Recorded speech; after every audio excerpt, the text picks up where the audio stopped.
Story 1. The Woods of Whispers. It happened a few summers back when me and my buddies decided to go camping in them deep, dark woods just outside of town.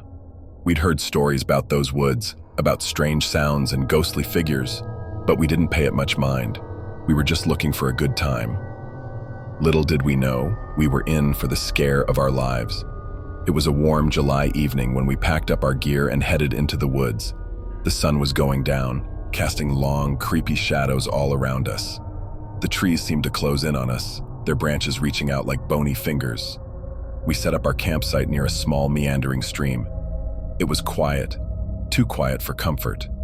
As the night fell, we lit a campfire and cracked open a few beers. The laughter and the jokes flowed like the booze.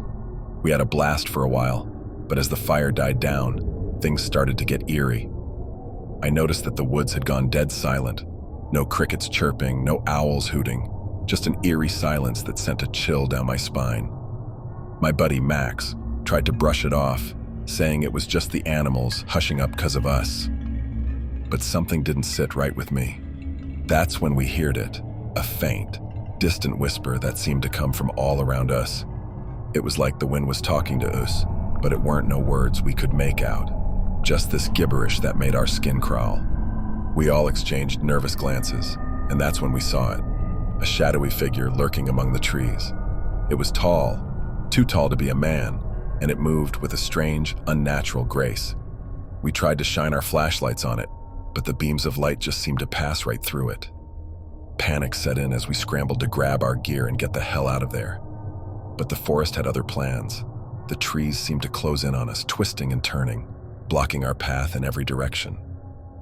We were trapped, and that whispering, it grew louder, more insistent, like it was mocking us.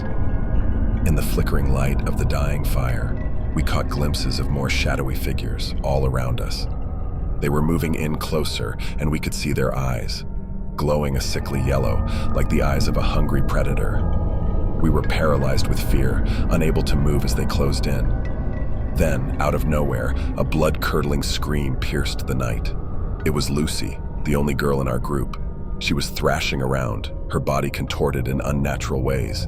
It was like something had taken hold of her, something evil. We watched in horror as her eyes rolled back, and she spoke in a voice that wasn't hers, in a language we couldn't understand. Tears streamed down our faces as we tried to reach her, but those shadowy figures held us back. And then, as suddenly as it had begun, it stopped. Lucy collapsed to the ground, gasping for breath, her eyes filled with terror. We didn't waste another second. We grabbed Lucy and ran through the trees, the whispering voices following us like a pack of hungry wolves. The forest seemed to come alive, branches grabbing at us, roots tripping us up.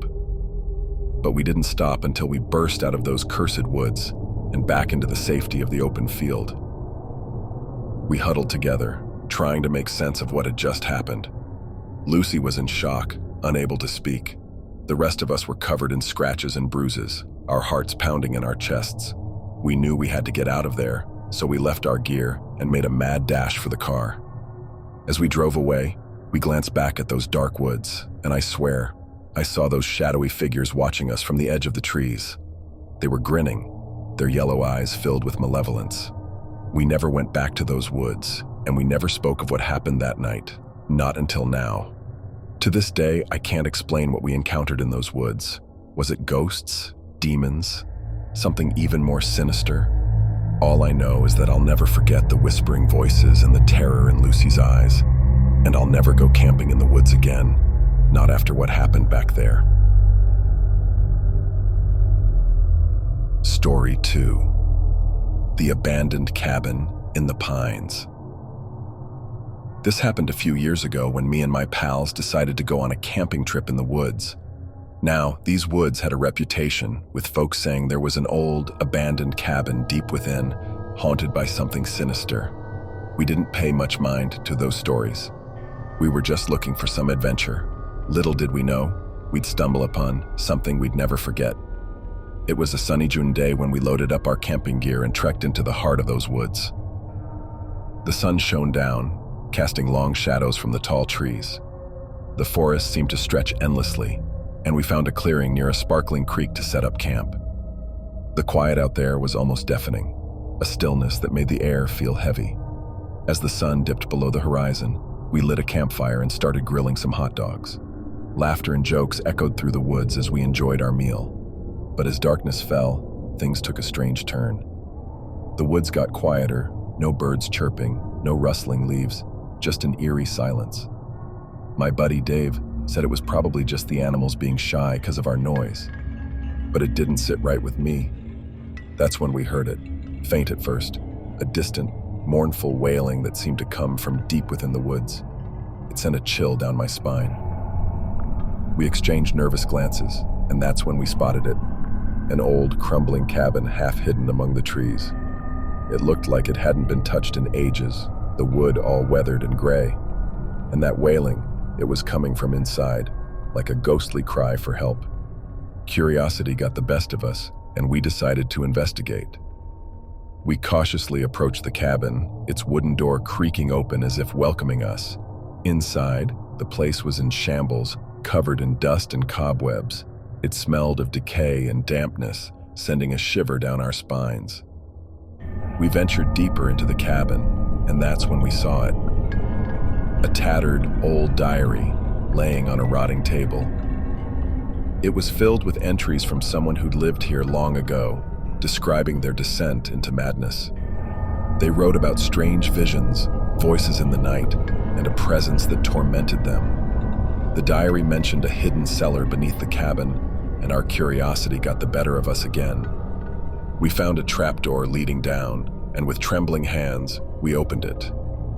The stairs were rickety, and the air was thick with an otherworldly chill. As we descended into the darkness, we heard whispers, faint at first, then growing louder. It was like the voices of 100 tormented souls. Our flashlights flickered, and the whispers surrounded us, echoing through the underground chamber. We reached the bottom and found ourselves in a small, damp room, the walls covered in strange symbols and drawings. In the center, there was an old, rusted cage. And inside that cage there was something we couldn't quite make out. The whispers grew more intense, and the air felt heavy, suffocating. And then, the cage door swung open on its own, and out stepped a figure, a shadowy form with glowing eyes. It was unlike anything I'd ever seen, and fear gripped us. We stumbled over each other, trying to get back up those rickety stairs, but they seemed to stretch endlessly. The whispers grew louder, and the shadowy figure drew closer, its eyes filled with malevolence. Just as we thought all was lost, we burst through the trapdoor and into the cabin. We slammed the door shut and ran as fast as our legs could carry us back to our campsite. We packed up in a frenzy, leaving behind the eerie cabin and the horrors that dwelled within. As we drove away from those cursed woods, we glanced back one last time, and I swear I saw the cabin's window staring back at us, with that shadowy figure looming behind. It was a sight I'll never forget. To this day, I can't explain what we encountered in that cabin in the pines. Was it a malevolent spirit? A curse? All I know is that we escaped with our lives, but the memory of that night still haunts my dreams. And I'll never go near those woods again, not after what we found in the abandoned cabin. Story 3. Terror in the Moonlit Valley. It happened one summer when me and my friends, Ethan, Olivia, and Liam, decided to go camping in Moonlit Valley, a place known for its beauty and starry night skies. We set out on a bright Friday morning, loaded up with tents, food, and good spirits. The sun was blazing, and the valley was bathed in golden light. We pitched our tents near the river, the water glistening under the clear sky. It was picture perfect, just the way we wanted it. The first night we gathered around the campfire swapping stories and roasting marshmallows. Stars twinkled in the sky above, and everything felt peaceful. We laughed, shared our dreams, and talked about how great it was to get away from the noise of the city. But as the night got deeper, we noticed something strange. The woods went quiet. No crickets chirping, no rustling leaves, just a dead, eerie silence.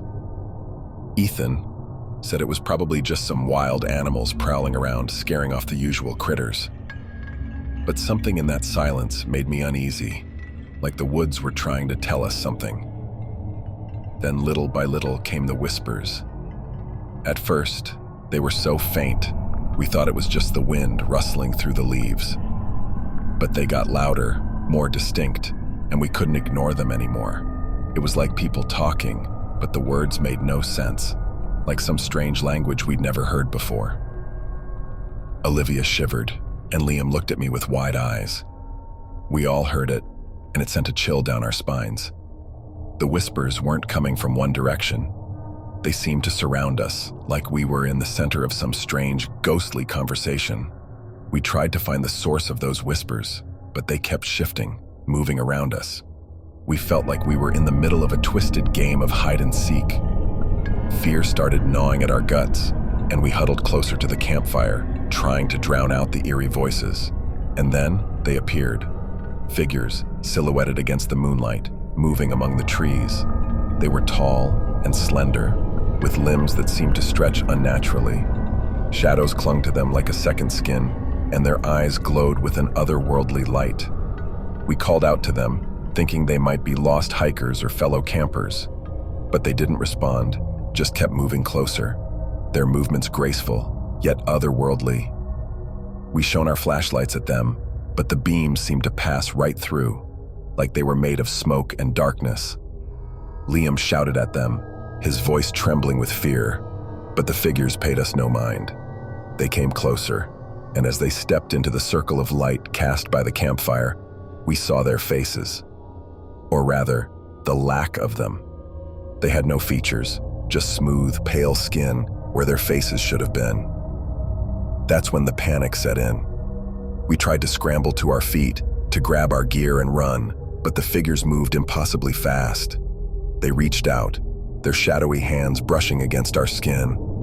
It was like a blast of ice-cold air, and I felt a darkness creeping into my mind. Olivia screamed, and Ethan tried to fend them off, swinging wildly with a piece of firewood. But it was no use. They closed in on us, and I felt myself being pulled into the darkness, my mind slipping away. And then, we were standing in a different place. It was like a twisted version of Moonlit Valley, all twisted trees and fog. The figures were gone, but the whispers continued, louder and more urgent now. They echoed in our heads, driving us to the brink of madness. We stumbled through that eerie landscape, searching for a way out, but the valley seemed to stretch on forever. Hours turned into days, or maybe it was just minutes. Time lost all meaning in that nightmarish place. Eventually, we found ourselves back in our campsite, as if nothing had happened. The campfire still crackled, and the stars shone above. But something had changed. We felt different, like a part of us had been left behind in that twisted valley. We never talked about what happened that night, not to each other, not to anyone. We packed up our gear and left Moonlit Valley, but it would forever haunt our dreams. To this day, I don't know what those figures were or where they took us. All I know is that Moonlit Valley is not the peaceful place it seems, and I'll never go back there, not after the terror we endured that night.